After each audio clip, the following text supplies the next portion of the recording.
Guffey. We're calling this an emergency pod, correct? Yeah. This is the definition of an emergency for the Bulls. Do we have sirens and horns, or we just make them ourselves and move on? We'll put some emojis up. So look, I mean, last night obviously chaos. Casey Johnson and I were at the Detroit airport and eating dinner there, which is depressing in itself, but just lovely. Lovely. And we board the plane, about to go wheels up, and all of a sudden, the crap hits the fan, and we get word that this went down. It was not a surprise by any means. Zach was on kind of a paternity leave for the last 3 games. The team was expecting him back on Tuesday, but I think he kind of told them he probably wasn't coming back until after Tuesday, which I think was the writing on the wall that Clutch knew something was close to happening and kind of told him, hey, we're about to get something done here. So, so Zach LaVine gets traded. I know there's a lot of unhappy Bulls fans that feel like that's all you get, but here's what gets lost in the translation, I think, for a lot of fans. When you're desperate, the market lets you know you're desperate, and they've been desperate to move Zach for almost 2+ years. So the market feeds off your desperation. That's why the Luka, Doncic, and Anthony Davis trade was so masterfully done, because no one saw it coming. Desperation wasn't out there, and people are like, well, why didn't they put it out there and let the market bid? Because then people know he's out there. Then it becomes a whole big story of you've let this guy know that you're looking to trade him, and knowing Luka and his temperament, it's not going to go well. So look what's going on in Miami with Jimmy Butler, and obviously there's different things behind that than there is with Luka. But so look. They got as good a return as they can get. Rebuilds are painful, and we are finally at that doorstep of a couple years of pain. So, welcome to the crap show. Yeah, I mean, I was going back to your pod that you dropped last week with Billy, and you kind of re-ranked the top 5 Bulls getting traded, and Zach was 4, and it was mostly and only because of the contract. Right. I was like, my son's actually the one who alerted me that he was traded, and in between games of Madden, and I was blown away because of that exact obstacle. And I'm with you. I don't think the return matters. What it signifies is way more important. Yeah. Right. And here's the other thing that people forget. They move the pieces. Kevin Huerter, Zach Collins, who is interesting because he's not a frontline starter, but he is a frontline starter if you are actually going to move Vooch, which we'll get to in a second. And then Trey Jones, who was an expiring contract and could be involved in another trade if they go ahead and try and get something done. Who cares about that? Getting control of that 25 pick, which was actually also in itself a 26 draft pick, because the way it works out, it's top 10 protected. If the Bulls stayed within the top 10, it then vets to next year, and then it's top 8 protected. And there's no freedom under those rules. San Antonio still has a certain amount of say on your livelihood. That say is gone. Now you can be as bad as you want to be the remaining 32 games this year, or 30. I think it's 32 games this year. Try and sink as low as you can sink. Play the numbers, play the odds, buy that lottery ticket. The only way you win the lottery is if you buy the ticket. The chances aren't great, but guess what? It's not great for Washington or all those other teams that are trying to go for Cooper Flag. And then the 26th draft class is coming. And that's really where you could take your ass off, because that class, I don't know if it has the punches at the top, but it has more depth. And the guys at the top are pretty damn good. But Cooper Flag to me is tremendous. I mean, if anybody watched Saturday night, his introduction to the rival, took their soul and showed it to him immediately too. Like the ball was tipped, and he immediately was like, "Here's how it's going to go." Yeah. And it's the thing. The people that know him and have been around him and know the coaches that have coached him, and I've talked about this on this pod previously. It's not just the skill set; it is an unbelievable makeup of F feelings, F everything else. It's about winning games and doing every little thing you can to win games. And guys with that kind of skill set, that kind of size, and that kind of mentality, that's a rarity. And, look, it's the NBA. Maybe he flops, but I'm going to take my chances and invest that he's not, that he's going to be something special. So, Dylan Harper is not a bad consolation prize. Ace Bailey, not a bad consolation prize. The kid from Baylor's been playing well. He got hurt on Saturday. I was watching that game. There's people that have talked about him that he's got some Anthony Edwards in him as far as the athleticism. And so, even Knipple, you watch him and you're like, does his game translate to the NBA? Yeah, with the floor spread out more and it not so congested. He's a top 10 pick. I really think that Arturas did the best he could to fix mistakes from the previous 2 years, his own mistakes. He's paying for his own sins. Let's get that right. I'm not letting him off the hook. This is his fault. He got desperate because of his own stubbornness not to move off guys when he should have. So, he's just reaping his own sins right now. That's all this is. You're paying for your sins. Yeah, which is why Antonio brings up here. Joe, you're really not praising AK for getting his pick back. He never should have traded for DeMar. But I don't live in that land of if. He did. He got his pick back. He got his freedom back. That doesn't mean it's great, but that's the situation he was in. So I don't live in the land of if, and he would have done this, and if he would have done that.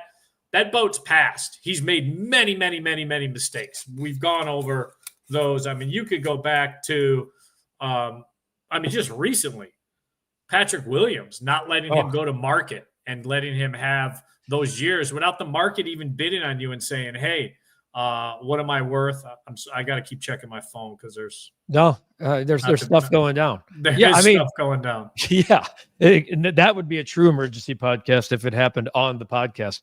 I think what has people pissed off. I get the return.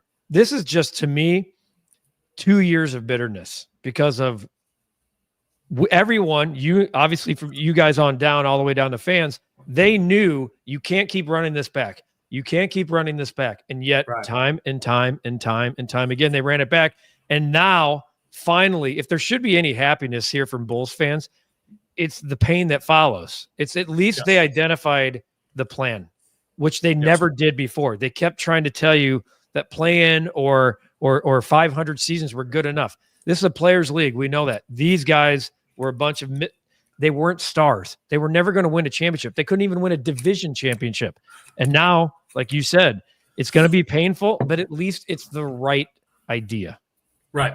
And, I remember a couple of years ago, we were just BSing with AK. It was all off the record stuff, kind of background stuff. And, I was kind of going in on him that, you got a number 8 problem. You got a number 8 problem. And it's kind of your fault. You got a number 8 problem.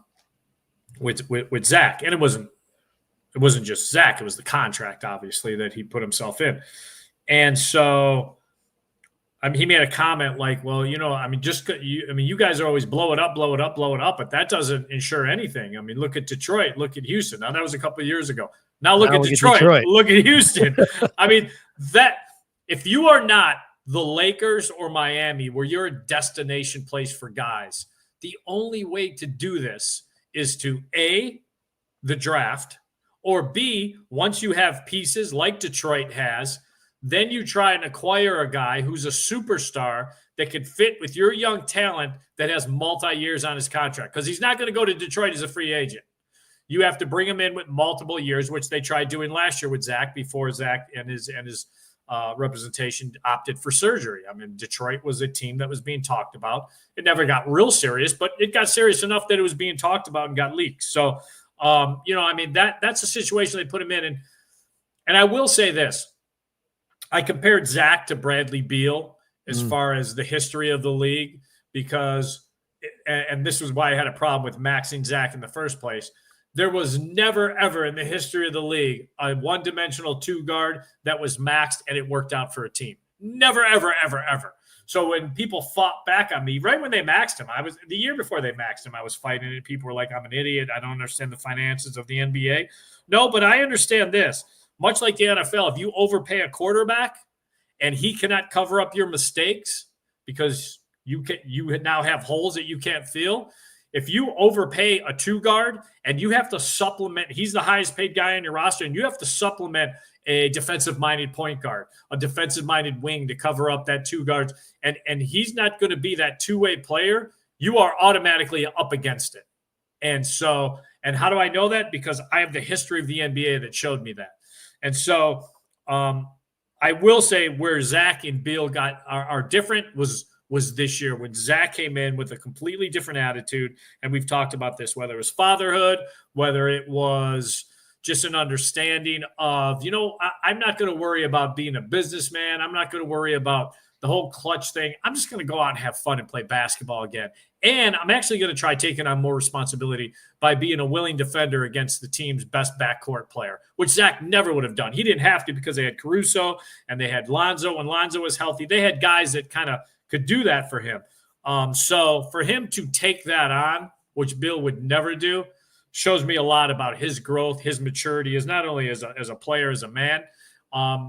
That's kind of the kick and the irony in this is he figured it out, but it's too late because now you got to go. So, it is what it is. And unfortunately, AK put himself in this situation, and this is the smelly shovel of crud he's got to dig out of. So there's a couple people here So this comment here kind of embodies the frustration, right? Like we saw this tweet last night. There's a couple more questions, Joe, that are more pertaining to management here that we're going to get to.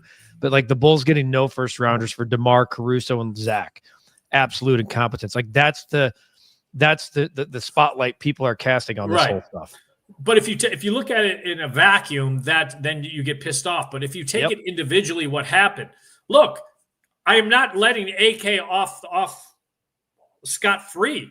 This is his mess. He created this mess. But DeMar DeRozan, you had to get rid of DeMar DeRozan this summer because they didn't want to go over the cap. Again, that's a Reinsdorf mandate, so that's not AK's fault. That's ownership. And you couldn't get rid of Zach, the contract that you never should have given him. So now you had to get rid of DeMar, and teams knew that. So your livelihood is dictated by the market, and the market knows you're desperate. So people weren't going to offer first-round picks. You just got to move them. The Giddey thing with OKC, I think, is frustrating because OKC has such a surplus of draft picks. If they didn't have all the draft assets, you would say, okay, we really like Giddey. He's way younger than Caruso. We feel like Kobe is not a pure point guard and might be suited better as a 2-guard, especially if we move off Zach LaVine. So we're going to, let's take that one individually. Maybe not the greatest decision, but the bigger sin was Andre Drummond. You could have traded him for multiple second-round picks at last year's deadline to Philadelphia, who he was going to go to in free agency the entire time anyway. But you didn't want to because you wanted to compete. Again, these are all your mistakes that we could bring up, but that's different than getting out of those mistakes. And so you could lump it all together and say, look, you did this, this, and this, and this. And I know people like to be clever and go, the Bulls traded Zach, and this is what they got back, or they traded for Vooch and DeMar, and this is what they ended up giving. That's fine to do, but you can't. That's not how it works. It individually has to be done in each one. Why did this happen? How did this happen? And that's where we are today. It happened because of a lot of bad mistakes. So what changed? Why do you think he like AK specifically finally resigned to himself to this fate, and then to the point this football CF candy asked Joe why Michael Reinsdorf is trusting Arturas to rebuild the team. Why wouldn't you fire him if you're the owner? So put all of that in a vacuum, and what do you spit out? All right, the first part of it is Michael was in charge of hiring Arturas, okay? And the plan all along, when Michael was empowered by Jerry, first of all final decisions have to go through Jerry, the major decisions. Like huge signings. The max contract for Zach had to be given a thumbs up by Jerry. That's the way life is. But the smaller moves, I would even say that probably the move yesterday, I don't know if that got to Jerry. they probably informed Jerry, we have to trade Zach by any means. But when Michael hired him, I will say, to Michael's credit, when he was first empowered, he went into every department and fixed things how he wanted them. But the goal for him all along was, I'm not a basketball guy. I'm not going to be a guy that interferes. I'm going to hire the brightest and best guy that I could find that people tell me is out there, and I'm going to give him complete power. And that's exactly what he did. Now, right or wrong, if Arturas is the right guy, but he has given Arturas complete power to steer this ship. And what I do know from Michael, when things were going crappy a couple of years ago, the only edict Michael had, it wasn't you must trade this or it was you must fix this.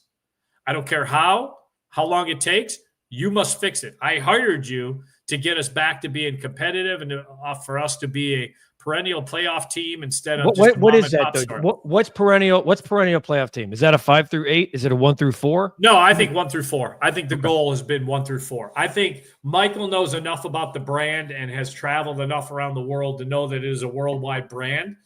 The problem is, if you're a worldwide brand, you got to act like one. You can't say you're a worldwide brand and operate like a mom and pop store, and that's what's gone on far too long.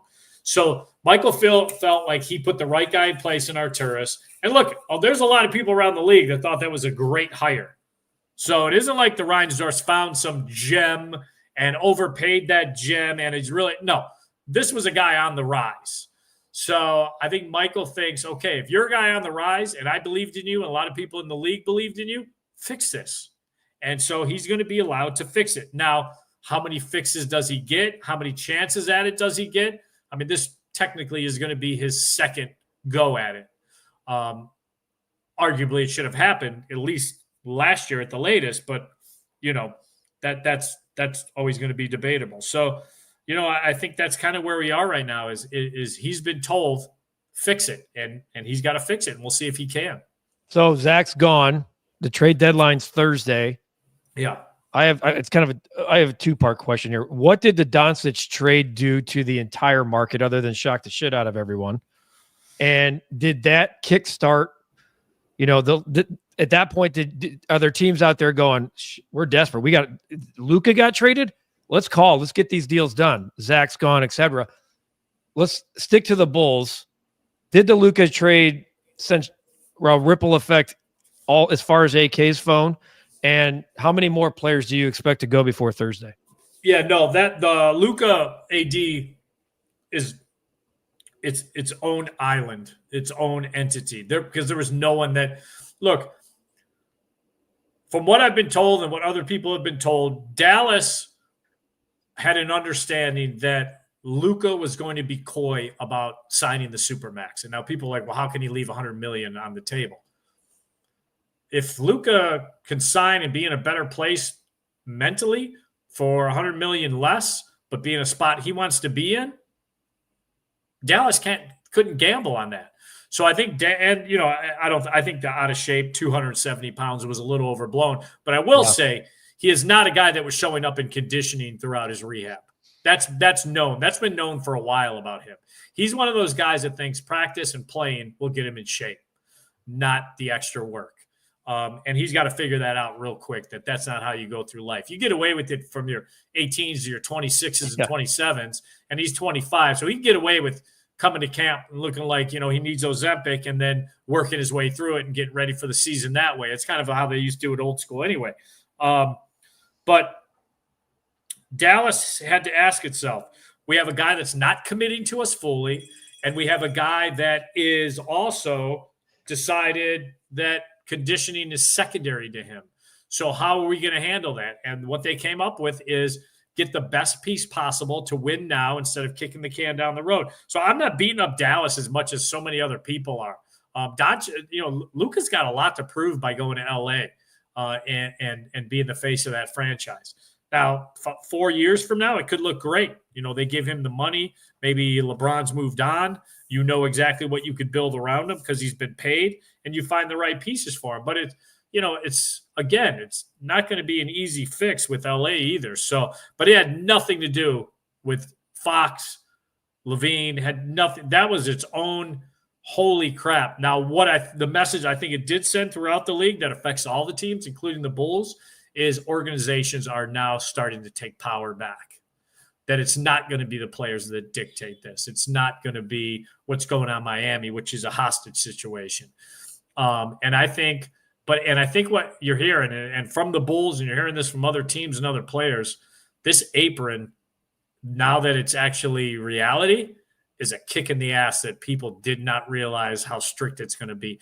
And I'm wondering if you're going to start seeing the market now setting lower prices on guys and teams saying, oh, he's up for a supermax, let's move off him before we get to that. That becomes more common practice. So it's going to be interesting because I think what you saw in that trade is ownership taking power back from the players for the first time in decades. So we got differing opinions, but we at least see there's fans like I am who said he wouldn't trust AK to steer a toddler's bike. We have Anthony saying, thank goodness we have finally picked a direction. I actually think there are more people like Anthony than we think. They just haven't spoken out yet. Like Anthony saying, continue to bring in young players. But then there's also like people. I mean, here's Swayze. At least they have a couple guys to build around.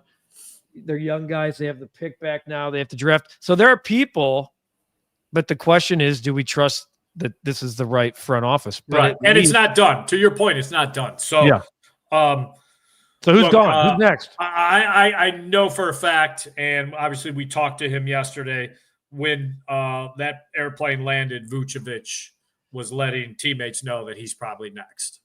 There's no way that they would trade Zach and keep Vooch. So I think Vooch is next, and then don't sleep on them making a decision on either Kobe or Ayo. Both of them have 2 years left on their contracts. Ayo works a lot better with Josh Giddey, and they seem to be invested in Josh Giddey. We'll find out the price that they're going to be invested in on him this summer. Hopefully they let the market dictate it first instead of doing a P-will and saying, let's just give him this, hell with it. He wanted $30 million. I reported that early in the year. He wanted the Suggs contract. I don't think he wanted it at 5 years. I think it would have been more at 4 years, but he's not getting that. So I think you let him go to market. And to me, Josh Giddey, if he goes to market, I would be shocked if another team bid more than $20 million on him. So you may get him at a pretty good price at, 18, 19 million for a 6'8" point guard who is now suddenly starting to realize that he has to work on things, his defense, his footwork. There's come a realization and a wake-up call that you didn't get playing in Australia in that pro league, and you got away with it OKC because you had so many great defenders around you that covered up your mistakes. Well, now you don't. Now you got to look at the man in the mirror. So I definitely think Vooch is next. Don't sleep on Kobe just because I think Josh and Kobe, they like each other. I just don't think they work well together. And I don't think Ayo and Kobe are redundant players by any means. I just think Josh needs the ball in his hand, and Kobe, his best year was last year when he had the ball in his hand. So you've kind of have a conflict of what's best for the players. So, and then, there might be pieces, Torrey Craig, I don't know if it's been reported yet. Torrey Craig and Duarte are both waiver casualties. Trey Jones, who they just acquired, could be dealt because it's an expiring contract and does have value on the trade market.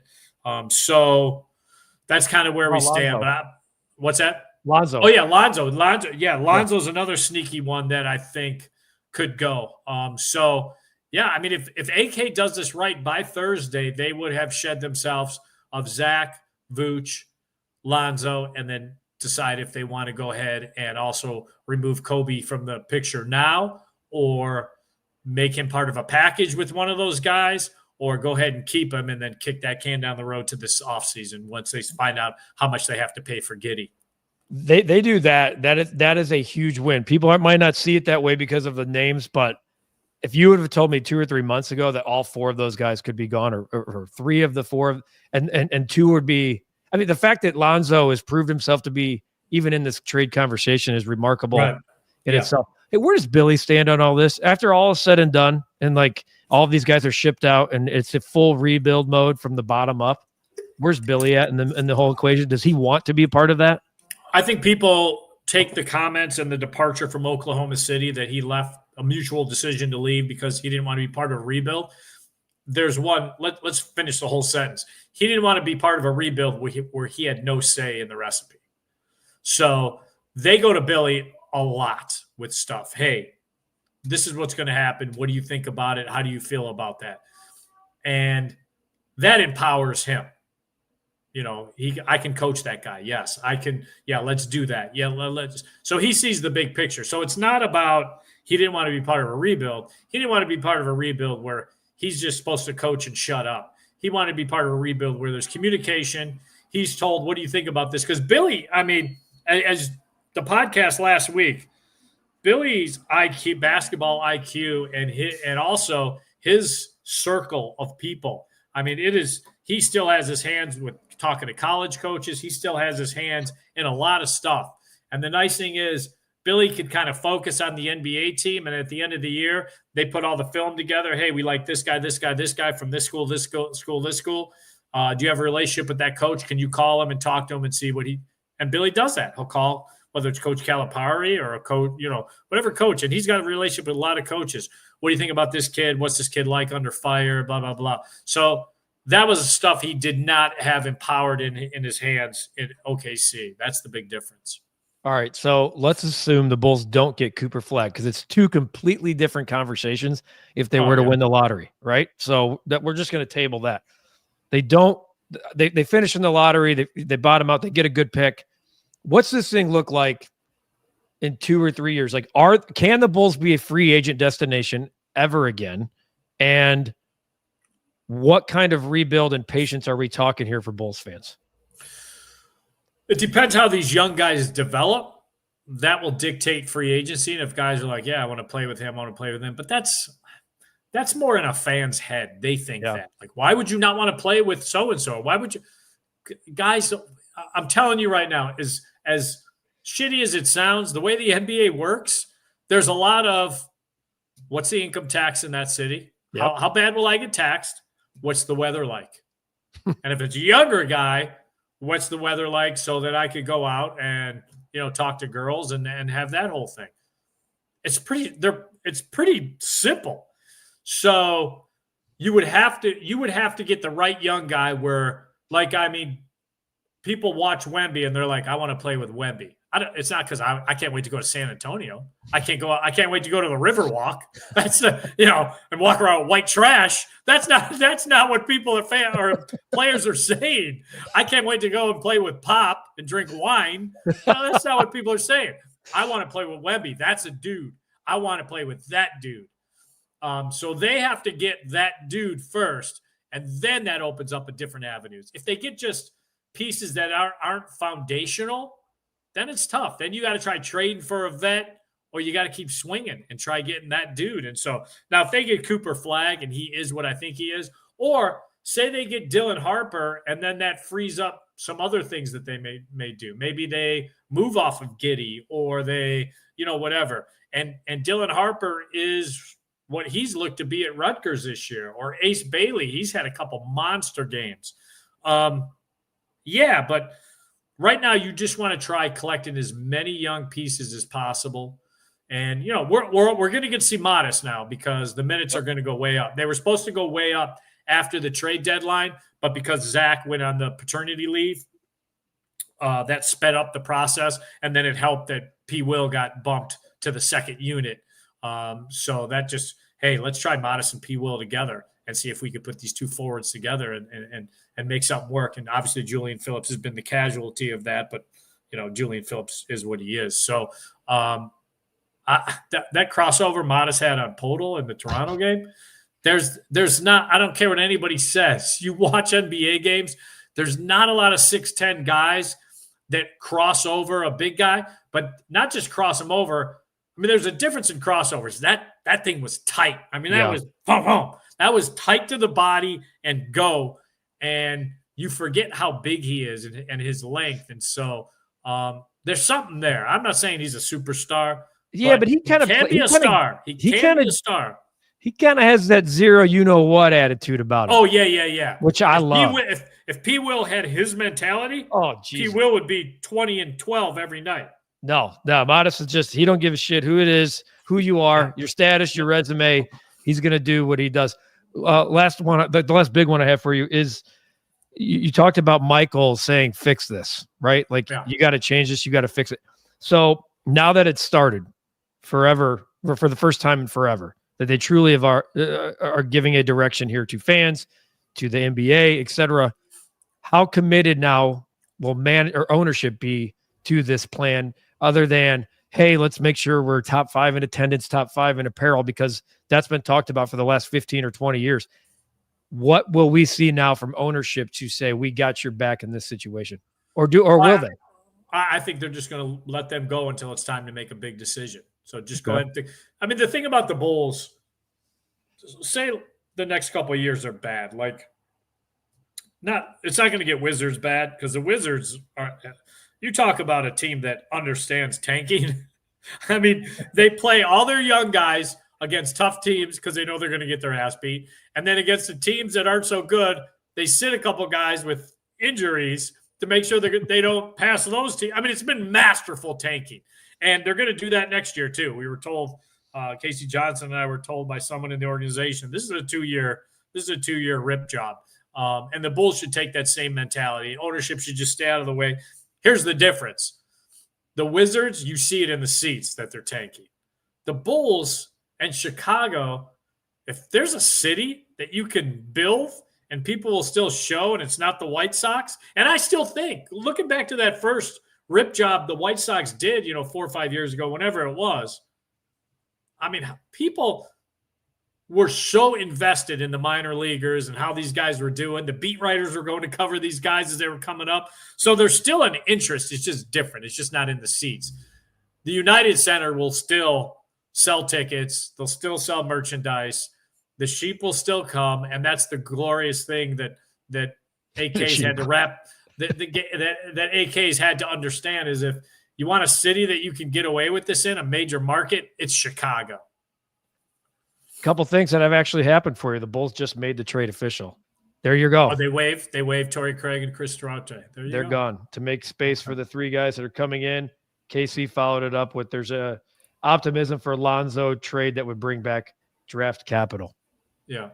So there you go. You were right. See, it happened. We had some kind of breaking news on the Breaking News podcast. Yeah, Craig and Duarte were told last night that they were being waived. They just had to make sure the trade got official. But so that was not a big shock. They were, I think, right after the trade was made, they were trying to attach Torrey Craig to another deal, and it just didn't happen yet. So they had to go ahead and make room, and so they're going to do that. And by the way, this trade kind of puts them, because they're waiving Craig and Duarte, they are officially over the cap, but they have time to get back underneath the cap. And trust me, Ryan will make sure they will. That is the number one. Yeah. They will. Chris got some money that he can borrow because they are $65 million trade deadline or trade payroll on the south side. Right. Great. So I've seen everything. People love to put grades on everything. That's the last thing I got for you, because I'll let you go, because God knows we don't need Gary or somebody else breaking more Bulls news on this emergency podcast. I've seen anything from a B+ to an F when it comes to the Bulls in terms of a grade for this trade. What would you give them? Considering the situation they were in, which is how I want to grade it, I would say solid B to a B+ to get out of Zach's contract and get him off the books. I mean, people forget it was $46 million next year, and then his option at $49 million the year after that. And as much as he's turned around within himself, you're really, really handcuffed. So, I mean, I'll give him a solid B+. It wasn't ideal, but considering the situation and the desperation that the league knew of, but it can't be I could go back and tear up that grade if he can't move anybody else. If this was it. Oh yeah. And then we're stuck still with Lonzo and Vooch, and you're still winning games that you probably don't want to be winning, this grade dips immensely. Yeah, like on Thursday, if we're sitting here talking and this is what's been done, then you have to. We're assuming that the hardest part has happened, and now you're going to get. Yeah. That was the one. That was the one that I thought was going to be tough. I thought it was going to be the top 3 guys would be gone, and you'd be stuck with Zach, and that'd be fine. And then you revisit it this offseason. But the fact that they were able to move the biggest boulder out of the way, if you can't ski down that hill now, that's on you. Then you really, really screwed the pooch. All right, Joe. Well, you got a busy week ahead, my friend. Yeah, it's gonna be. I think we're hopeful of a busy week. Usually, sometimes we don't. Yes. You don't want. This is a hopeful busy week. You know how numb it was last year at this time, the trade deadline, knowing that, because we all knew that he still thought they could be competitive and make a move in the East. And you're like, dude, you're driving this car into the wall. I'm telling you, the wall is coming. You're not listening. Why aren't you listening? Did the locker room feel that? Did the locker room feel that too? When you the way you guys did? Like last year? Like last year. Were they surprised that come trade deadline? They're looking around the room. Yes, at the trade deadline, they thought for sure, what the hell are you doing? Especially they all knew that Drummond was telling people, I'm going to Philadelphia this offseason. Philadelphia, forget tampering. Philadelphia was recruiting Drummond at the beginning of last year when we went into Philadelphia. And everyone knew he was going to go to Philadelphia. And then they're offered second-round picks, 2 of them. And AK's like, no, we got to win. We got to have asses in the seats. We got a shot to play. We got a shot to lose to Atlanta in the play-in again. Let's do it. So yeah, direction has been picked. And if people don't like pain, then turn away for a couple of years. If you like pain and you want to ride this out, then put a seatbelt on. It's going to be a bumpy, ugly ride. All right, my friend. I have a feeling you're going to be doing at least one more podcast this week. All right, sounds good. Thanks for helping process this. Oh, absolutely. And sign off the way you always do, my friend. I got next. Bam.